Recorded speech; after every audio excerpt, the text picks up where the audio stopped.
hang on, I'll turn my shirt over. Yeah, let's get this shot. It's very strange because I've known you all my bloody life. Huh? And here I am talking to you. Yeah, I know, it's amazing, isn't it? It is amazing. Turn over.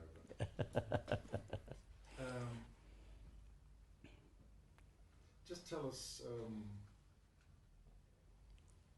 how you joined the RAF film unit for a start. Well, I was called up in 1943, September, the 29th, and I did my square bashing at Skegness for 3 weeks, and after that I was posted to Pinewood Studios. And from then on I carried on there until the end of the war. Now, to start with, I started at the beginning of the war. I was 13 and a half. And no, sorry, John, I got it all wrong, sorry. No, let me start again. Do it again. Because from the start. We'll keep it running. Yeah. All I want to know is how you got into it. Yeah, the point, how did I get into the film industry altogether? Now, in September, when war was declared on September the 3rd, I was 13 and 11 months. I was at school, and then I was evacuated to Yeovil. And I was there until the Christmas, because when you were 14, you had to leave school. So I came back from Yeovil and started work at Fox Photos in Fleet Street, as they used to do with the press photographs. And I used to take the photographs round to the newspapers. Then I thought, well, doing this, perhaps I wanted to get into the film industry. So I went to Soho and went into the Butcher's film production company there, and I said, I would like to get into the film industry. And they said, well, we don't do the filming here. You'll have to go to Hammersmith, which is Riverside Studios, and they'll do the production there. If you go there, you may be able to get in. Anyway, I took the day off and said my grandmother was, had died, and I went to Hammersmith, and they were going to start a film the following week. They said, well, yes, we do want somebody on the camera, a clapper loader. So I said, oh, lovely. So they said, yes, we'll take you on, and at £2 a week. Before that, I was getting £1 a week, so I doubled my wages, which was rather nice. And I went home and told my mother, and she said, oh, well, that's fine, isn't it? Lovely. Because at that time, we lived at Blackfriars in London. And after that, I went to the studios, and they used to make these comedy films, Somewhere in Camp and all these sort of things, with Harry Corris and Frank Randall and people like that. He was a producer from Manchester, and of course they used to make these films for the North. And anyway, cut long story short, I was there till the war, till I was called up in 1943, the end of September. Then I did my square bashing for 3 weeks at Skegness, and after that I was posted to Pinewood Studios, and been in the working in the film industry to start with. Keep rolling. How old were you when you got called up in 1943? I was 18. That was the age you were called up. You were conscripted into the Air Force. And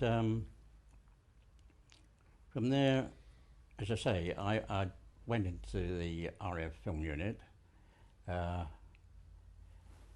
because what it was, I wrote to them, because I wanted to go into the RAF anyway, and at the studio they said, well, if you write to the commanding officer at Pinewood, perhaps you can get in.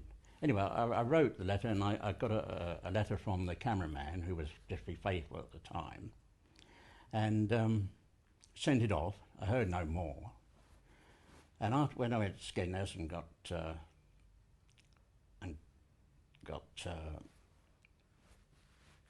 sorted out, with the, not sorted out, what I'm talking about. Did square bashing? The square bashing and that.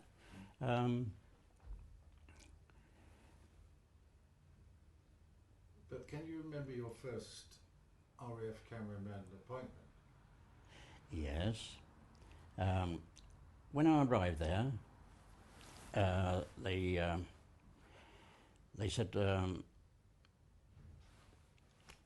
you can't be billeted in the studios because they didn't have any billets there, you see, any accommodation.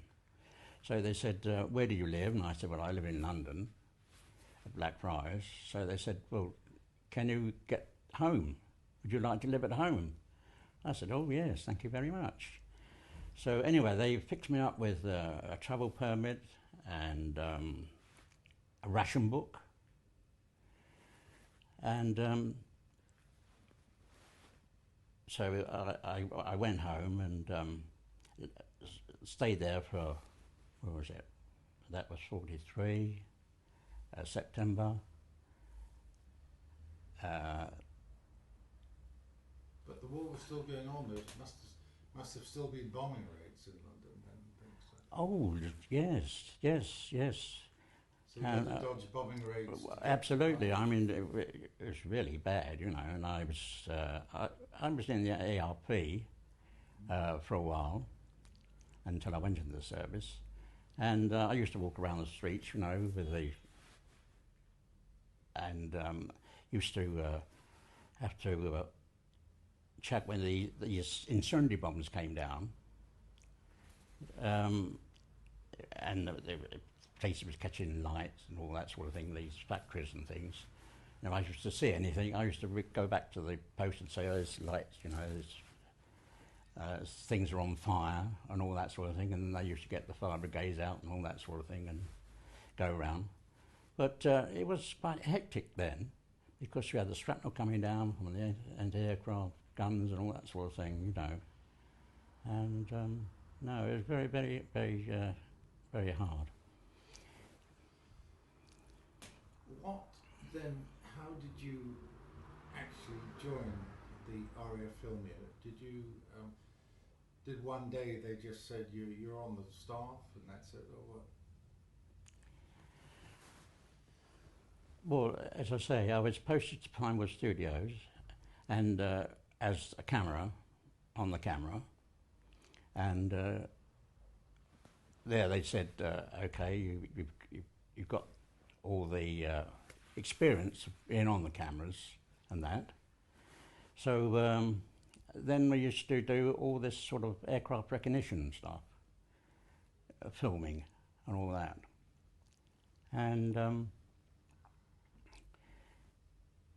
And also, at that time they were preparing to go on D-Day, and I used to go filming at. I went over to the Isle of Wight, I remember, where they were building this pipeline. It was a big cotton rod, enormous thing, and they were winding the pipe onto this great big, and they were going to put it across the channel, this pipe, for petrol. So anyway, I was on that, and then after that, during that time, they were doing making the London Airport. Heathrow, they were doing that. They were what were they doing down there? Oh, well, they were flattening it out to make runways for these American fortresses, because they were rather large and they had to have the longer runways. And they said that, you know, what are you going to do after the war? And they said, well, it's going to be an airport. Which, to my surprise, it was Heathrow.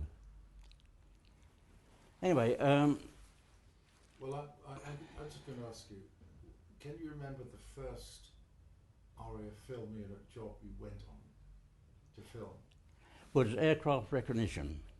That was the first thing I did. We used to go up and, you know, they had a Boston actually, and we used to go up and take photographs of Spitfires and Hurricanes for the these spotter things and the army. This is for people on the ground. For people on the ground, yeah, that's right. Yeah, but yes, that identification of different aircraft. That's incredible. So you had to film it for them to find out who they were going to see. Oh, that's right. Well, if they saw the, you know, they could identify the aircraft that was coming over from the Germans to ours, you know, sort of thing. Then, as you well know, I really want to talk to you about D-Day, which you were on. How did you learn about the D-Day invasion? Well, the D-Day invasion. Now, they made another unit, number 4 FPU it was called, and at Pinewood they had a lot there, a green lot, it was a green field. So we were going to be a separate unit from the FPU 1, which was at Pinewood. And they put up a few tents, and we made the FPU 4 unit. Now, I was told that I was would be going on D-Day, or going over on the invasion. They didn't say D-Day at the time. So anyway, I was made up to a sergeant then, which was rather rapid promotion, you know, from an LAC to a sergeant. And then they said, they showed me the equipment I was going to use to go over with, which was an IMO. This was a daylight loading IMO, which was about 100 foot each, and you had to reload in daylight, you know, you just put it in a spool, went in, and you closed the front, and then you wound it on to about 5 feet, and that was, you're okay. You didn't get any fogging on the film. I had some webbing with pouches all the way round, about 8 pouches I had, with 100 foot, 4 spools of film all the way round, and on my back I had a battery, which was a wet battery, on my back, and because it was electrically driven, this camera. So you can well imagine what it was like, you know, trying to move about with all this equipment around me, and the camera as well. So anyway, I learned to use that all right. That was okay. And then I was asked to go up to, well, I was told to go up to the Air Ministry for a briefing for the, you know, the invasion. So I go up to the Air Ministry, and I was introduced to the people I was going to go with, which was a Flight Lieutenant, Alan Melville, who used to work for the BBC.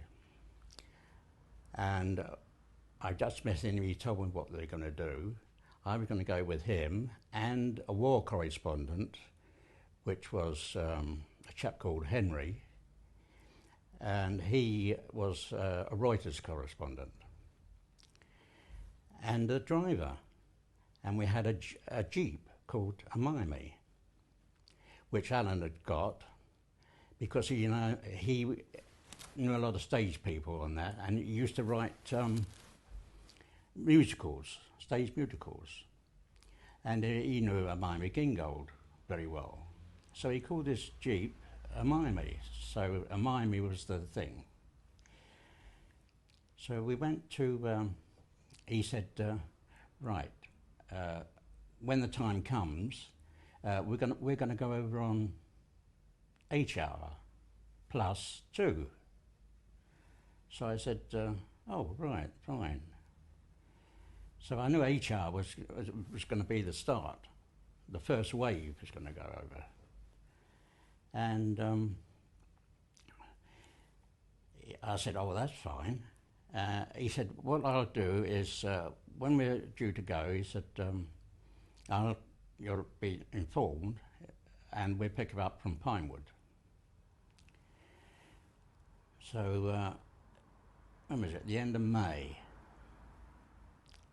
to get the 1st of June. We had, the call came up that the invasion was about to start, and he said, they said, right, Alan Melville will be coming to pick you up from the studio. So I said, fine.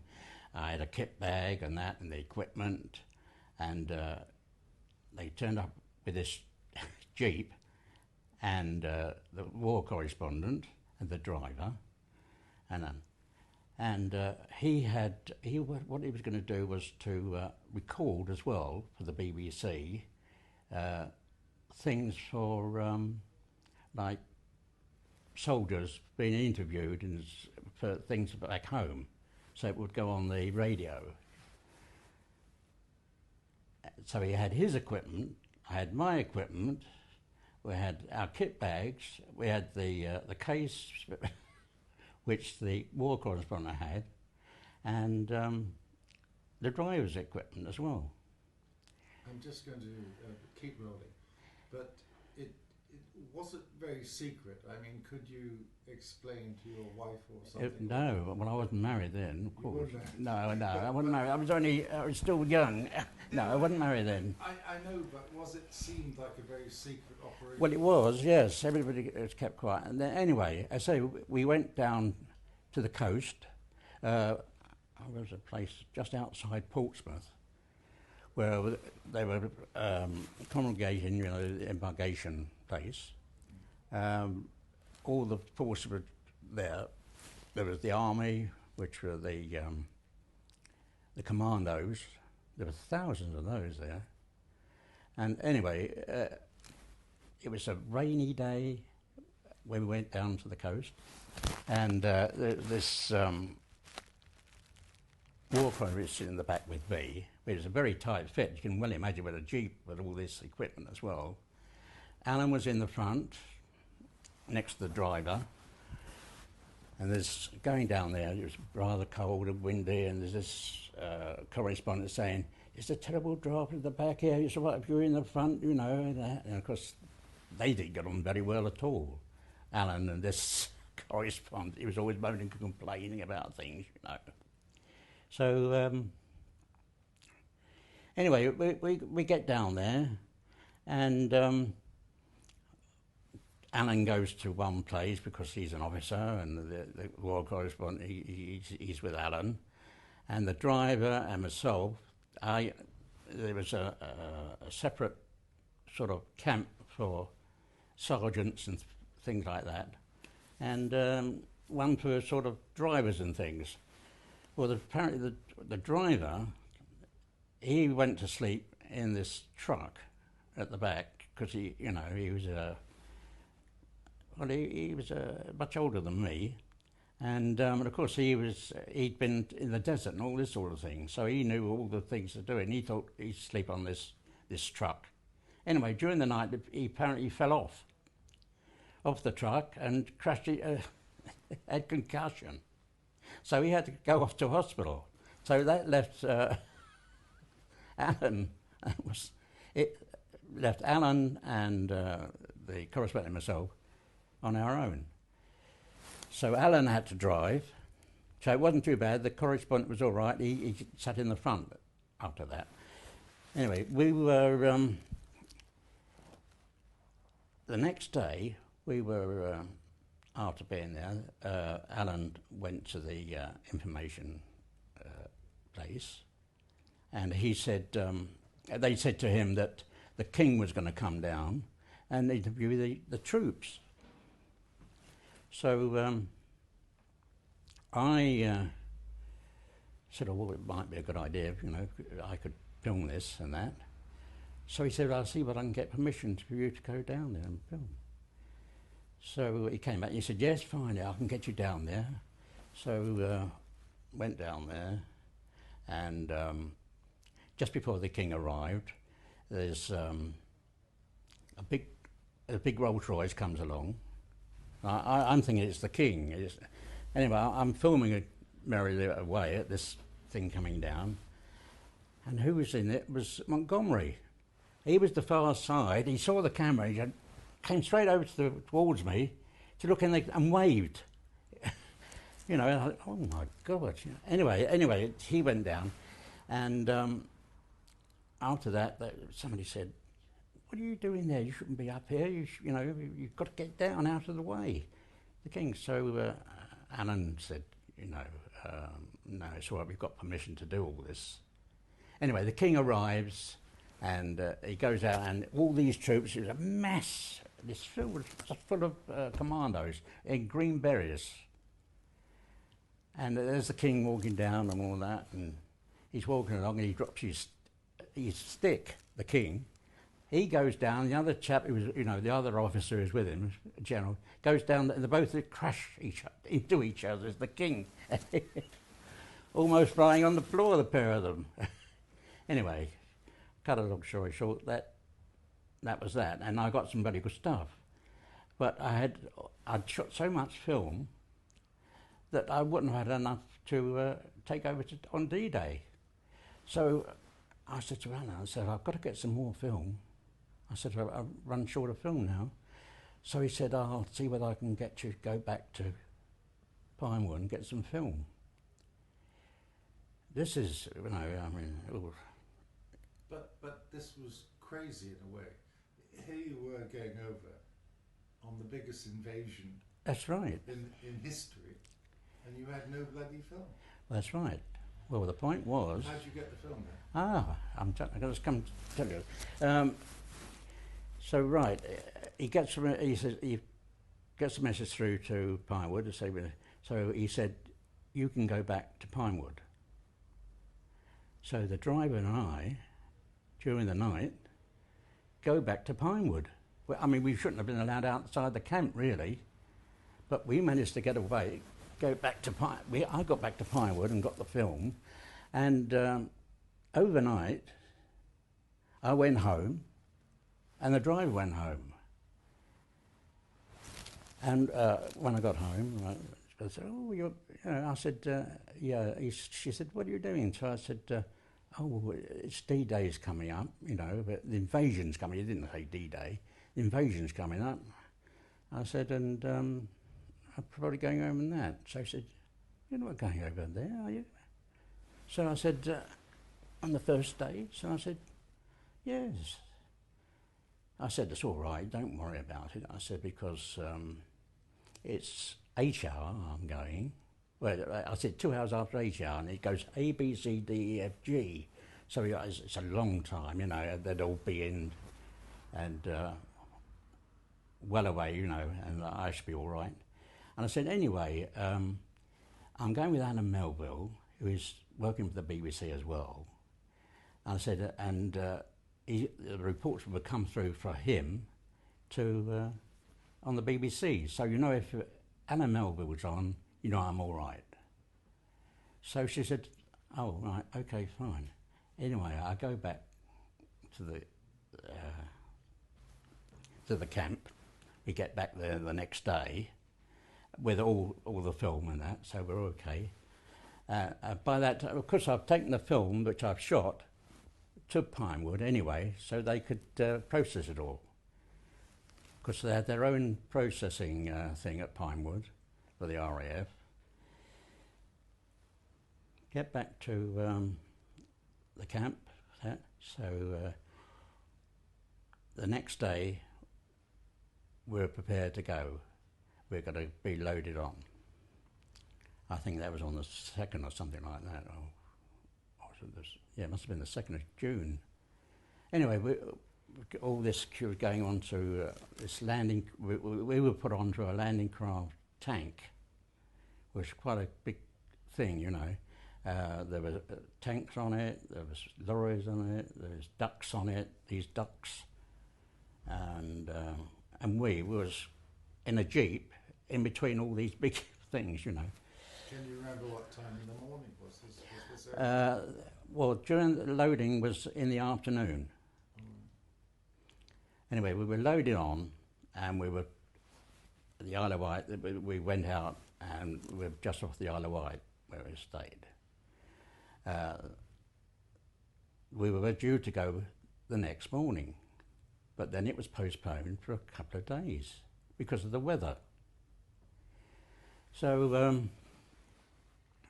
anyway, so we go out, we start to move again. I think it was on the night of the 5th. We go out, we start to move, and then we stop.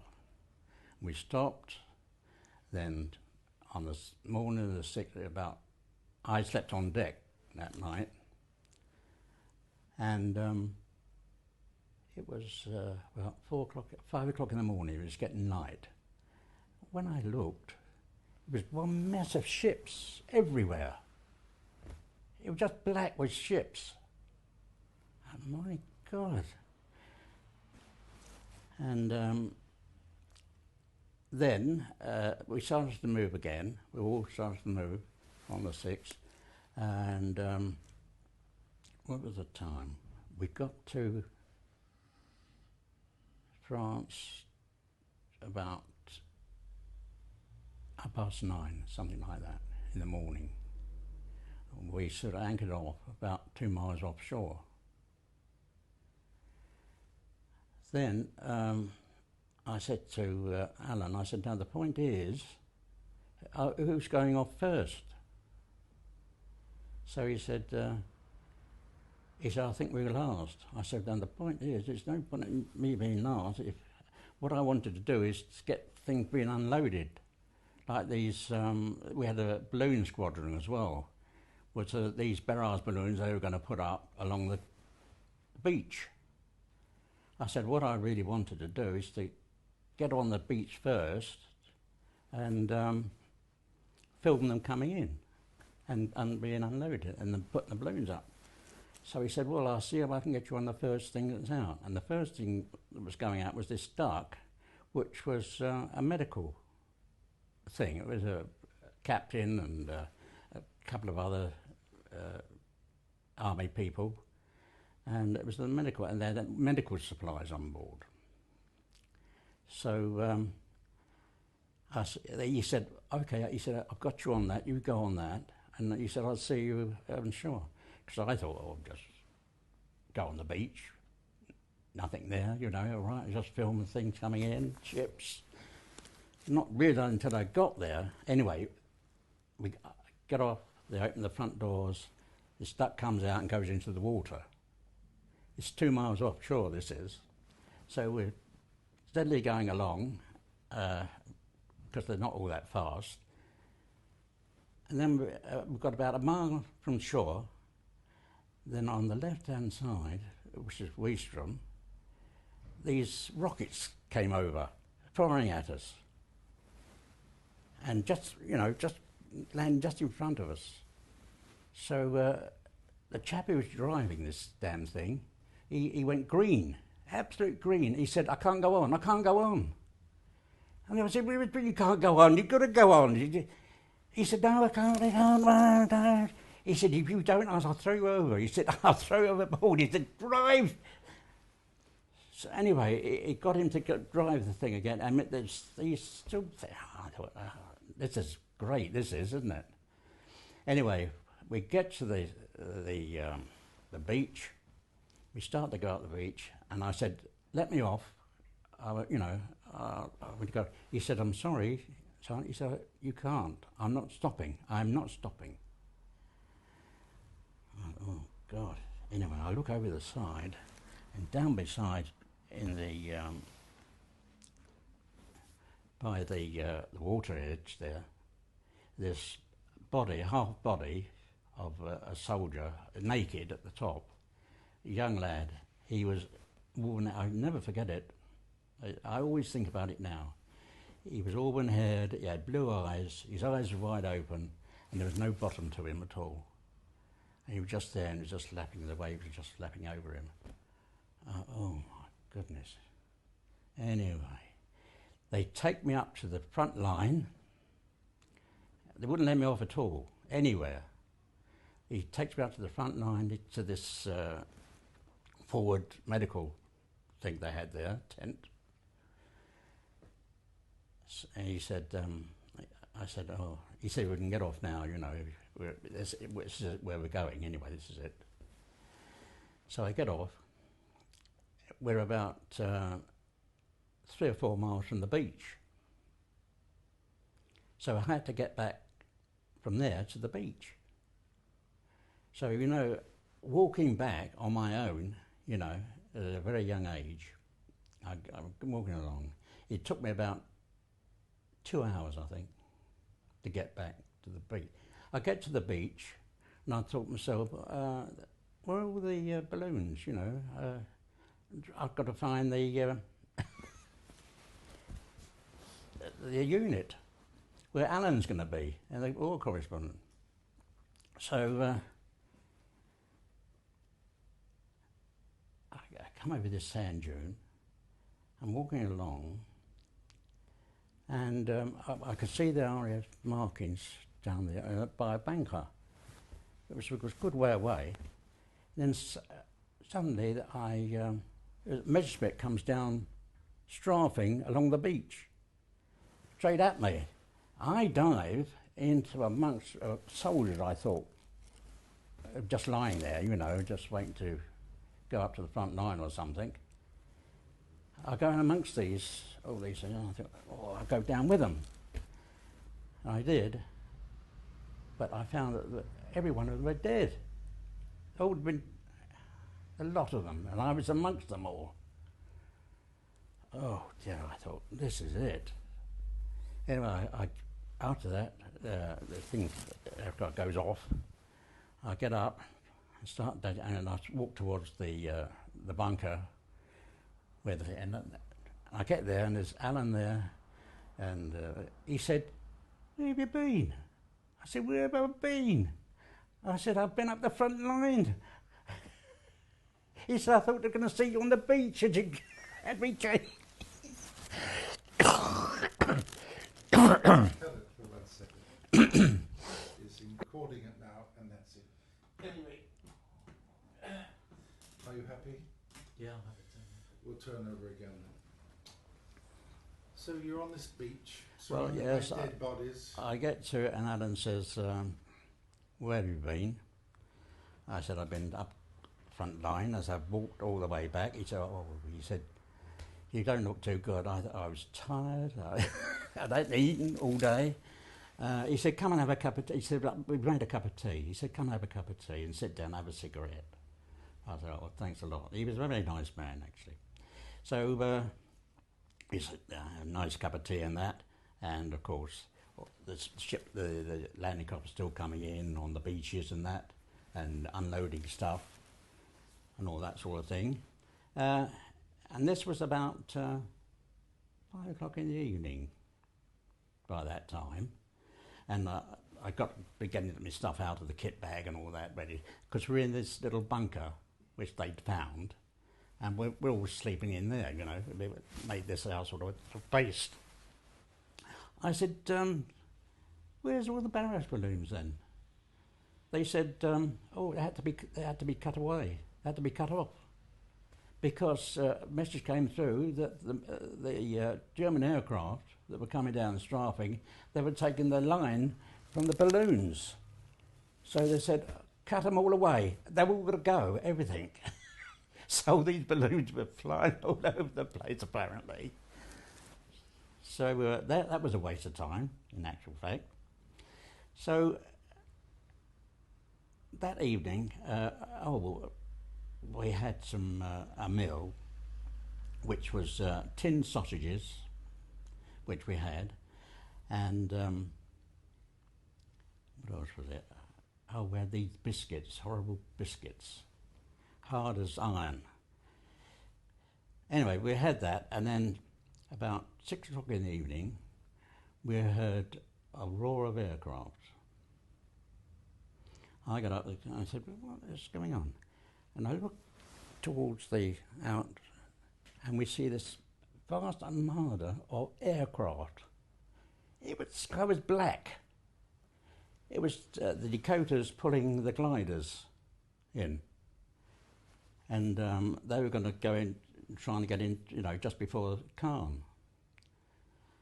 And anyway, I got the camera and I managed to shoot some very nice shots of all these aircraft. It was a marvellous sight to see. You thought, oh, thank God for this, because they're having a terrible struggle up towards Caen because it was so bad. I mean, they couldn't get through. So after that, that night, that one night, they all went back. After that, you saw the gliders coming down, and then the paratroopers come down as well. So parachutes coming down, and that was that. And the guns were firing. The Navy were firing their guns all the time. There's the aircraft guns going off. Oh dear, the noise is unbelievable. I'll just interrupt a second. They've often called it the longest day. Did it seem like the longest day to you? Well, it was the longest day because that evening we were down there. We heard that the German paratroopers were going to dropped, so they put a smoke screen right across the beaches. So all night you couldn't see, you couldn't smell, you were choked. It was terrible. And of course, we had to do a guard duty, each of us. We had 1 hour each person in that dugout, which was about 8 of us, I think, altogether. We had to do 1 hour. And that 1 hour seemed about 10 hours. Because every little noise you heard, you thought, oh, there's a German coming up, Anyway. So it was the longest day. Did you have any idea what was happening to the Americans to the south on their beaches? We didn't know.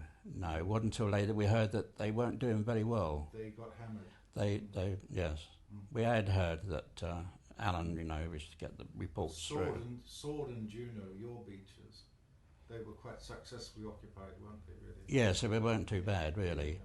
Except they had a bit of a job on the Weestram side, the paratroopers there had a bit of a job. But because they had the Panthers, precision, the armour. The German tanks. The German tanks, they were up there by Weestram, just the other side of Weestram they were. And he said, right, well, the next, as I say, I was getting back to the beaches again. I did my hour, which was about 4 o'clock in the morning. Then you had to and you had to wake the other person up to go up and, So anyway, the next day, they were still fishing stuff in, supplies, petrol and ammunition, and just behind where we were, they had a big dump there of petrol and ammunition. And the beach master there, he was a major, army major. He was fine, and Alan knew him quite well. He was talking to him and he was telling us what was going on, all this sort of thing. When at about 10 o'clock in the morning, a Messerschmitt comes over. I'm sitting there cleaning the camera outside. This Messerschmitt comes over and he drops the bomb and goes right into this dump with the petrol. Because there's such an explosion, the petrol goes up, and the beachmaster said, get back to the beaches, no, go back to, get back to the water, get away, otherwise all this ammunition is going to go up. But apparently they were, what they were doing, while it was still going, blazing away there, they were trying to get the ammunition away, and a couple of soldiers apparently got killed there trying to get the stuff away. And I got some shots of the thing, burning and going up. There was shrapnel coming everywhere, and they said, get away. And poor Alan, with his jeep, was right close to it. The major said, no, you can't leave the jeep there, leave it, and all the equipment, you can't go back for the equipment. So, of course, I had the camera, that was all right. Wasn't too bad. And I was filming, and he said, oh, come back, because all the shrapnel was coming down, thick and heavy. So we got back to the landing craft there, which was right by the water's edge there. And Alan said, all right, we get by the side here, but let's all get down. So he gets down in the sand, I'm next to him, and I looked down behind. He was trying to get the sand, he was trying to scrape away the sand so he could get lower. How lower he thought, because he was a big man. I did laugh. Afterwards, I said to him, Alan, do you know what you were doing? He said, what? I said, you were just trying to creep away underneath that sand, get away from it all.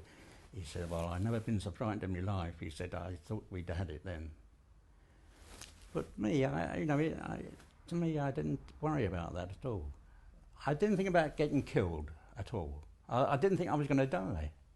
It was just a job, I was just filming and that was it. All right, if I could get a good picture or something, that's what I was worried about, really. I'm going to stop with that. What do you want to say? Yeah, but do you want to continue it? Well, the thing was, you see, Caen. They were going to Caen. They couldn't get through. It was terrible. So about 3 or 4 days afterwards, they were going to blast the Caen because they thought the Germans were there in Caen and they couldn't get them out. So Alan said, right, they're going to have the Pathfinders come over and the bombers, they were going to bomb Caen. And also the artillery was going to blast it as well.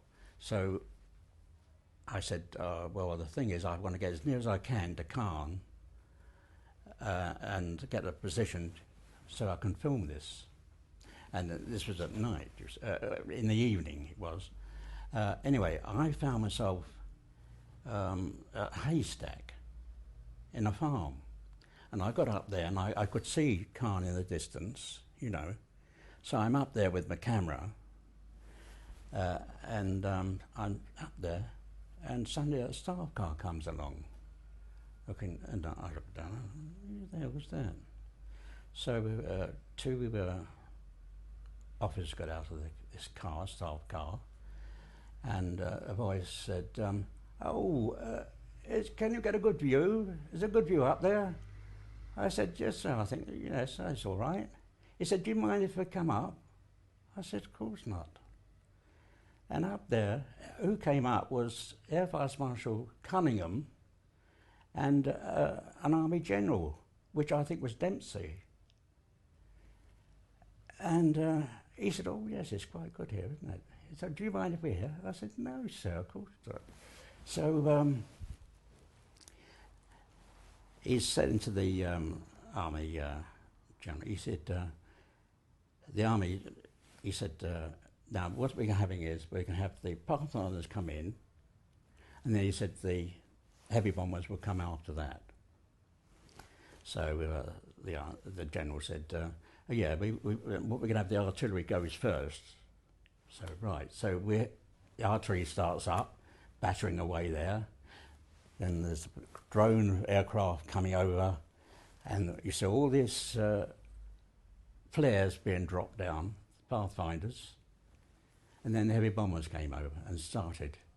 And the noise, and it was unbelievable. Anyway, they blasted Khan out of the... I mean, it was terrible. Because when we went in afterwards... It was obliterated. It was absolute... And after, they said the Germans had moved. The others, I heard about it, and they'd moved everything back. The other side of Khan. So it was all done for nothing, in actual fact. The French hardly forgave us for that. Oh, well, that's it. I mean, that was terrible. Because Khan was absolutely obliterated. Absolutely, it was flat. It was like Dresden. When they, Dresden was another place. And then they moved, obviously, the retreating German forces. Only Chester.